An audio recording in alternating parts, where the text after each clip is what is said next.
The human body is constantly at work. It is never completely at rest.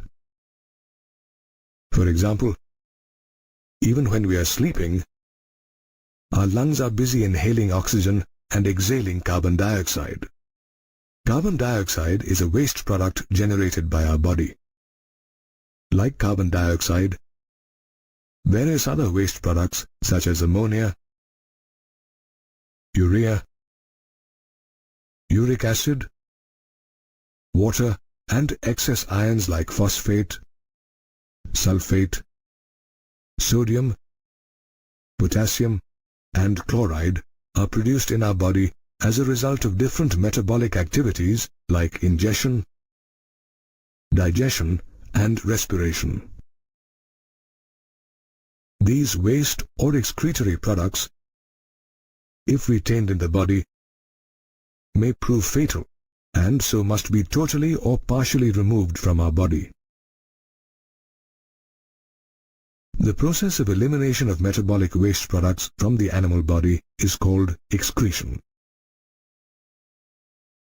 Among the different waste products, ammonia, urea, and uric acid are known as nitrogenous wastes. Of these, ammonia is the most toxic and requires a lot of water for its elimination, and is thus excreted only by those organisms that can compensate the loss of water. Generally, bony fishes, aquatic amphibians, and aquatic insects excrete ammonia in the form of readily soluble ammonium ions through their gills or body surface by the process of diffusion. Animals that excrete ammonia are called ammonotelic, while the process is called ammonotelism. As excretion of ammonia requires a lot of water, terrestrial animals have evolved a mechanism to convert ammonia into less toxic forms of urea and uric acid, which help conserve water. Mammals, including humans, and many marine fish and terrestrial amphibians excrete urea. Excretion of nitrogenous wastes in the form of urea is called ureotelism, and such animals are called ureotelic animals. In these animals, the liver converts ammonia into urea by the ornithine cycle and releases it into the blood. The urea in the blood is then filtered by the kidneys and excreted. However, in some animals, a small amount of urea is retained in the matrix of the kidney to maintain the required osmolarity. The least toxic form of nitrogenous waste is uric acid. Though excretion of uric acid involves a lot of energy, it helps conserve water considerably, as it is excreted in the form of pellets or paste involving very little water. Some animals excreting uric acid are reptiles, insects, land snails, and birds. Such animals that excrete nitrogenous waste in the form of uric acid are called uricotelic animals, and the process is called uricotelism. Did you know that in mammals, uric acid is formed by the degradation of nucleic acids and is excreted as a part of urine? As animals excrete nitrogenous wastes in different forms, the structure of their excretory system also varies. The study of phylogeny of the excretory system reveals that primitive animals such as invertebrates possessed simple organs like protonephridia or flame cells, which in the course of time evolved into complex organs such as the kidneys in vertebrates. Flame cells or protonephridia are the excretory structures in animals like platyhelminthes, rotifers, cephalochordates, and certain annelids. Apart from performing the function of excretion, these cells help in osmoregulation, or the regulation of the fluid volume and ionic balance in the body. Another excretory structure is the nephridia, found in many annelids like the earthworm. Nephridia are tubular structures that help remove nitrogenous waste and maintain the fluid and ionic balance. Malpighian tubules are excretory structures found in arthropodans such as insects and arachnids. These tubules, along with removing nitrogenous wastes, perform the function of osmoregulation. The antennal gland or green gland is the excretory structure in crustaceans such as the crab and crayfish. This gland performs the function of excretion and osmoregulation. The kidneys perform the main function of excretion in highly evolved mammals such as man. Along with the kidneys, the skin, liver and lungs also help in the removal of certain wastes from our body. Our skin has sebaceous glands that secrete sebum, through which substances like hydrocarbons, sterols and waxes are excreted. This secretion, however, provides a protective oily covering for the body.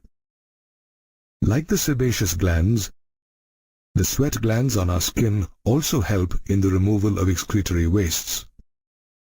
These glands produce sweat, a watery fluid containing sodium chloride and small amounts of substances such as urea and lactic acid. Moreover, sweat also helps to cool the body's surface.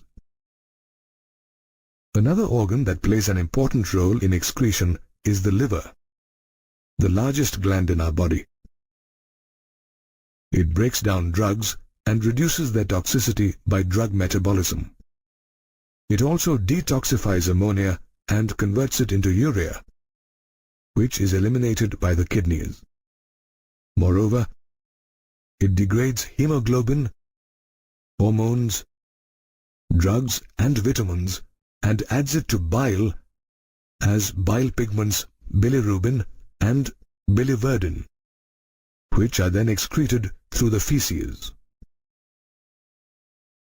The lungs are also excretory organs that help in the removal of large amounts of carbon dioxide, a byproduct of cellular respiration, from our body. In addition, the lungs also help in the removal of water. Besides the kidneys, the skin, liver and lungs, saliva too helps in the removal of small amounts of nitrogenous wastes from our body. Therefore, excretion is an important process which is vital for all living organisms. The excretory organelles may differ from animal to animal and have evolved from simple to complex structures based on the needs of the organism. The excretory system is a biological system that helps in the removal of metabolic waste products from an organism. Much of the excretion in man is executed by the urinary system, which constitutes a pair of kidneys, a pair of ureters, a urinary bladder, and the urethra. Of these, the kidneys play a very vital role. They filter blood by removing nitrogenous wastes, regulate blood pressure, and assist in the production of red blood cells. The kidneys are compact, bean-shaped organs on either side of the spinal cord in the lower back. More precisely, they are situated between the last thoracic and third lumbar vertebrae in close proximity to the dorsal inner wall of the abdominal cavity. The 11th and 12th ribs partially protect the upper part of the kidneys. The right kidney, which is near the liver, is slightly lower than the left one, which is adjacent to the spleen. The kidneys are reddish-brown in color. In an adult, each kidney measures about 10 to 12 centimeters in length, 5 to 7 centimeters in breadth, and 2 to 3 centimeters in thickness. Each kidney weighs about 120 to 170 grams. The kidneys have an outer convex surface and an indentation or a notch on the inner concave surface called the hilum, through which blood vessels, nerves, and the ureters pass. The kidney has a tough, fibrous outer layer called a capsule, and its longitudinal section shows that its inside is differentiated into two main regions, an outer cortex and an inner medulla. There are about 8 to 18 cone-shaped structures in the medulla called medullary pyramids, which project into the calyces. The tip of each medullary pyramid is called a papilla. The cortex protrudes or extends between the pyramids as renal columns called the columns of Bertini. The medullary pyramids project into the calyces, which lead to a wide funnel-shaped space called the renal pelvis. Each kidney contains about 1 million nephrons in the cortical region, which are the basic functional units of the kidney. The nephrons filter nitrogenous wastes and excess salts from the blood and help in body fluid regulation and urine formation. Each nephron has two parts, the glomerulus and the renal tubule. The glomerulus is a ball-shaped network of capillaries formed by the afferent arteriole, which is a fine branch of the renal artery. It performs the first step in filtering blood. The filtered blood from the glomerulus exits through the efferent arteriole. The other part of the nephron, the renal tubule, helps in the reabsorption of salts and water as the urine passes through it, thereby concentrating the urine. The renal tubule begins with the Bowman's capsule and consists of proximal convoluted tubule PCT, Henle's loop, and distal convoluted tubule or DCT. The Bowman's capsule is a double-walled funnel-shaped structure that encloses the glomerulus. It collects the glomerular filtrate. The Bowman's capsule, together with the glomerulus, is called the Malpighian body or renal corpuscle. The Bowman's capsule opens into the proximal convoluted tubule, a highly coiled structure, and is followed by a hairpin-shaped loop called Henle's loop. Henle's loop has a descending limb and an ascending limb. The ascending limb opens into the distal convoluted tubule, which is also a highly coiled tubular structure. The distal convoluted tubules of several nephrons open into a collecting duct. Several collecting ducts converge and pass through the medulla into the renal pelvis, which leads to the ureter. The collecting ducts, along with Henle's loop, lie in the medulla, while the Malpighian body, proximal convoluted tubule, and distal convoluted tubule of a nephron lie in the cortex of the kidney. The nephrons in the kidney are also distinguished as cortical nephrons and juxtamedullary nephrons based on the length of Henle's loop. Cortical nephrons constitute the majority of nephrons and have a very short Henle's loop that just about extends into the medulla, while the juxtamedullary nephrons have a very long Henle's loop that runs deep into the medulla. Each nephron also has a fine network of capillaries called peritubular capillaries, which is formed from the efferent arteriole leaving the glomerulus. A minute vessel from this network of capillaries forms a U-shaped structure called the vasa recta, which lies parallel to the loop of Henle. They are greatly reduced or absent in cortical nephrons. The capillaries of many such efferent arterioles unite to form the renal vein, which joins the inferior vena cava. Let's now study the other parts of the urinary system. The kidney opens into the ureters through the renal pelvis. Each ureter is about 25 centimeters long and carries urine from the pelvis of the kidneys to the urinary bladder. The urinary bladder is a hollow, muscular and elastic organ that temporarily stores urine till it is released from the body. Urine leaves the urinary bladder via the urethra, a tube through which urine is discharged. The urethra is enveloped by the urethral sphincter, which controls the flow of urine from the bladder to the outside. Hence, the urethra, along with the urinary bladder, ureters and kidneys, constitute the human excretory system. The kidney is the major excretory organ in humans, and one of its primary functions is urine formation. Each kidney contains about 1 million nephrons, which are the basic functional units of the kidney, and help in urine formation. Urine formation involves 3 major processes, namely glomerular filtration or ultrafiltration, reabsorption, and secretion. The first step in urine formation is the filtration of blood, which takes place in the glomerulus, and hence the name glomerular filtration.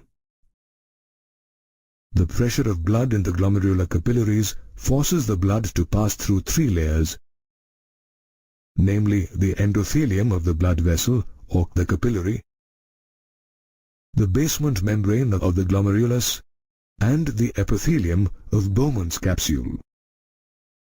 The epithelial cells in Bowman's capsule, also known as podocytes, are intricately arranged, leaving a few minute openings called slit pores or filtration slits.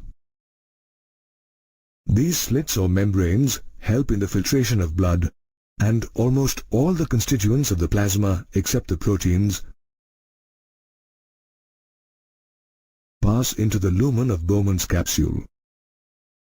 A reason why glomerular filtration is known as ultrafiltration.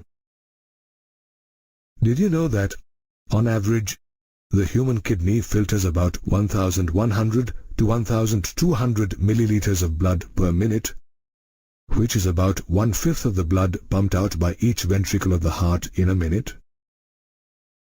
The amount of filtrate formed in the Bowman's capsule of a nephron due to glomerular filtration in the kidneys every minute is called the glomerular filtration rate or GFR, which in a healthy individual is about 125 milliliters per minute or 180 liters per day.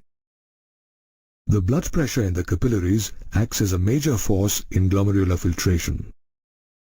Besides, there are certain intrinsic mechanisms in the kidneys that auto-regulate the GFR.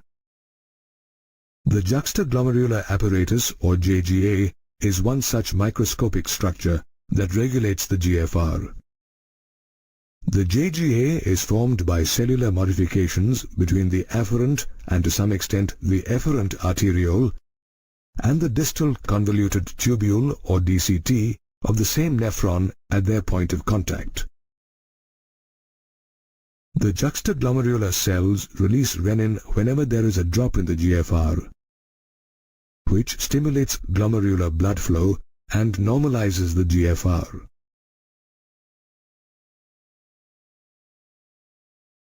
Did you know that of the 180 liters of glomerular filtrate formed per day, the amount of urine released is just 1.5 liters?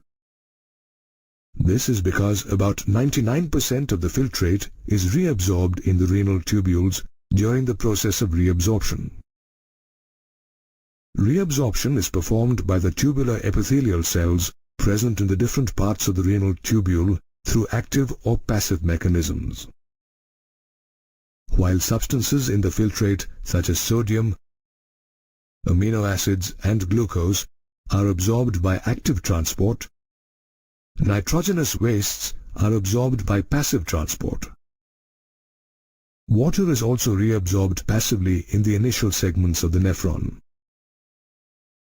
Apart from absorption, the cells in the renal tubule also selectively secrete substances such as potassium and hydrogen ions and ammonia into the filtrate to maintain the pH and ionic balance in body fluids. This process of reabsorption and secretion occurs in different parts of the renal tubule, namely the proximal convoluted tubule or PCT, Henle's loop, and distal convoluted tubule. The collecting duct also takes part in the process. The proximal convoluted tubule is the section of the nephron situated between Bowman's capsule and Henle's loop. The glomerular filtrate from Bowman's capsule enters this tubule, which is lined by cuboidal, brush border epithelial cells that help to increase the surface area for reabsorption. The proximal convoluted tubule reabsorbs about 70 to 80% of the electrolytes and water and almost all the essential nutrients and vitamins. It also selectively secretes ammonia, hydrogen ions and potassium ions into the filtrate and absorbs bicarbonate to maintain the pH and ionic balance of body fluids. The proximal convoluted tubule is followed by Henle's loop, where minimal reabsorption takes place. However, the region plays a vital role in maintaining the high osmolarity of medullary interstitial fluid. The descending limb of Henle's loop is permeable to water and almost impermeable to electrolytes, which helps concentrate the filtrate as it moves down. The ascending limb is permeable to electrolytes actively or passively and is impermeable to water. Therefore, electrolytes pass into the medullary fluid and dilute the concentrated filtrate as it passes upwards. Henle's loop is followed by the distal convoluted tubule, where conditional reabsorption of water and sodium occurs. This region helps maintain the sodium-potassium balance and pH level in the blood by reabsorbing bicarbonate and selectively secreting potassium and hydrogen ions and ammonia. The distal convoluted tubules of several nephrons open into a straight tube called the collecting duct, which extends from the cortex of the kidney to the inner parts of the medulla. The duct helps to reabsorb water, thereby increasing the concentration of urine according to the body's state of hydration. It also maintains osmolarity by enabling small amounts of urea to pass into the medullary interstitium. Further, it selectively secretes hydrogen and potassium ions and maintains the ionic and pH balance of blood. Therefore, the nephron filters blood by reabsorbing substances that are needed and excreting the rest as urine. The urine produced by our body is around 4 times more concentrated than the initial filtrate, which reflects the conservation of water in the nephrons. Henle's loop and the vasa recta are the parts of the kidney that help concentrate the urine. A countercurrent is created in both these parts. This is because the direction of the flow of filtrate in the 2 limbs of Henle's loop and the flow of blood in the 2 limbs of the vasa recta are opposite. The countercurrent, along with the proximity of Henle's loop to the vasa recta, maintains an increasing osmolarity in the inner medullary interstitium. The difference in osmolarity between the cortex and the medulla is pronounced, as we can see that the osmolarity in the cortex is 300 milliosmoles per liter, while it is as high as 1200 milliosmoles per liter in the inner medulla. This difference in osmolarity is caused by the difference in the concentration of urea and sodium chloride. The sodium chloride that is transported through the ascending limb of Henle's loop is exchanged with the descending limb of the vasa recta. Then the ascending limb of the vasa recta returns the sodium chloride to the interstitium. In the same way, small amounts of urea entering the thin segment of the ascending limb of Henle's loop are transported back to the interstitium by the collecting tubule. This unique arrangement of the Henle's loop and the vasa recta, together with the countercurrent mechanism, help maintain the concentration gradient in the medulla, which aids the easy passage of water from the collecting duct into the medulla due to osmosis, thus concentrating the urine. Urine thus helps to eliminate the numerous waste compounds generated by our body. Urine formation is vital for human health, and it is difficult to survive without producing and eliminating it.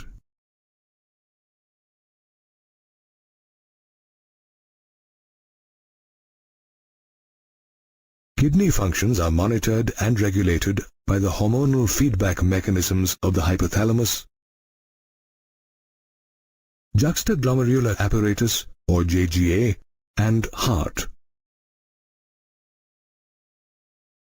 Our body has several osmoreceptors that are activated by changes in the volume of body fluids, volume of blood, and ionic concentration. An osmoreceptor is a sensory receptor that detects changes in osmotic pressure. For example, a decrease in the level of body fluids activates the osmoreceptors, which stimulate the hypothalamus, which in turn neurally stimulates the neurohypophysis of the pituitary to release the antidiuretic hormone or ADH or vasopressin.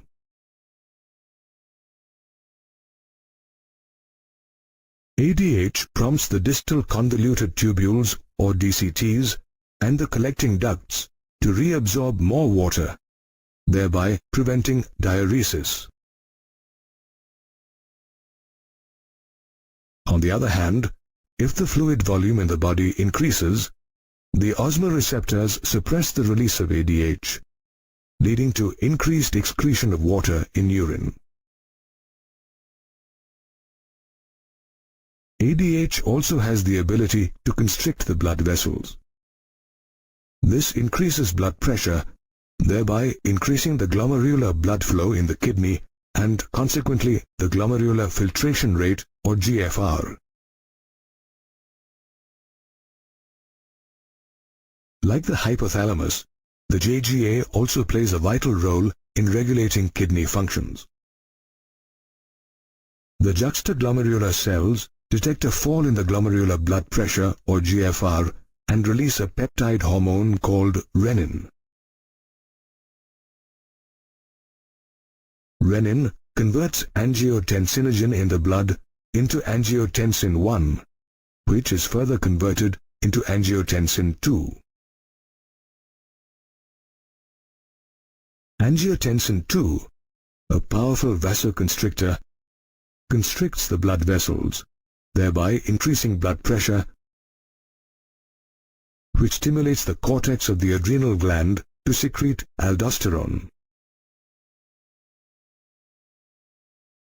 Aldosterone increases the reabsorption of sodium and water from the distal parts of the renal tubule, resulting in an increase in blood volume, which increases blood pressure and GFR. This complex mechanism is commonly known as the renin-angiotensin mechanism.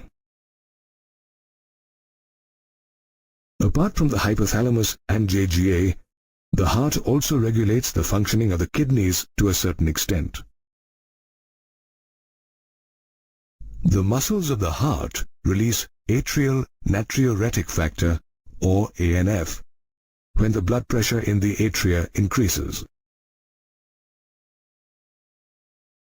ANF, a peptide hormone, is a vasodilator and also a diuretic that dilates the blood vessels and helps to decrease the blood sodium and water levels.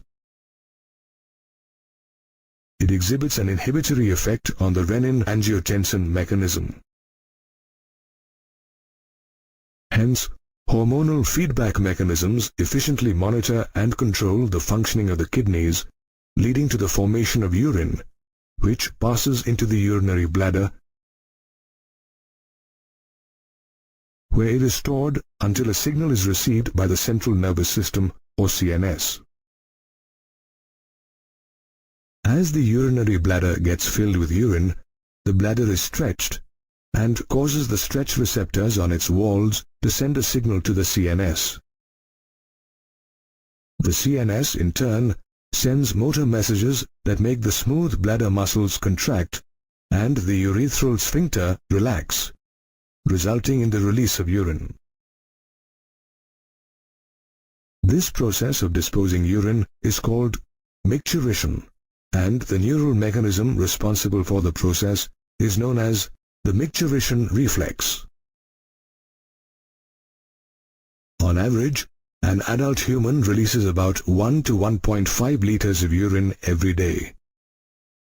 The urine released is a watery fluid that is light yellowish in color. Moreover, it has a characteristic odor and is slightly acidic, with a pH value of 6. The characteristics of urine can change according to different body conditions. In fact, a urine test helps to diagnose many metabolic disorders in the body and any malfunction in the kidneys. For instance, the presence of glucose in urine, which is called glycosuria, is indicative of diabetes mellitus. Moreover, the urine of diabetic patients sometimes shows ketone bodies, which is called ketonuria. The malfunctioning of the kidneys can also cause uremia, a condition where large amounts of urea accumulate in the blood. Uremia can even lead to kidney failure. A life-saving process for uremic patients is hemodialysis, wherein excess urea in the blood is removed.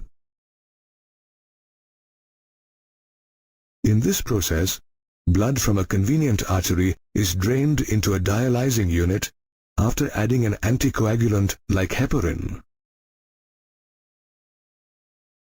In the dialyzer of the unit, a coiled cellophane tube surrounded by a dialyzing fluid, with a composition similar to plasma except for the nitrogenous waste, is placed. The membrane of the cellophane tube is porous and allows molecules to pass through it based on the concentration gradient. These molecules are the nitrogenous wastes to be removed from the blood. The absence of nitrogenous wastes in the dialyzing fluid helps urea to easily move out, thereby clearing the blood. Antiheparin is added to this cleared blood, and it is pumped back into the body through a vein.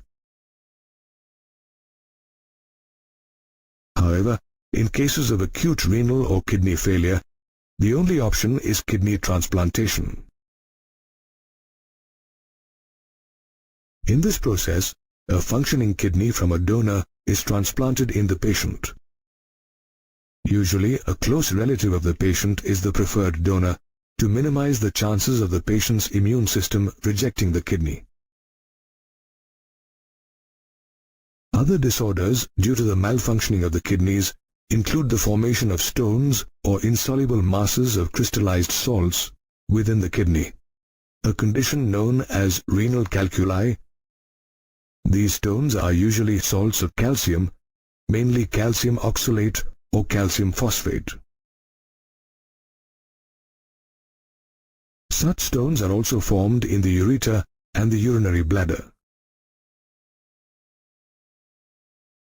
Another disorder affecting the kidneys is glomerulonephritis, wherein the glomeruli of the kidneys get inflamed.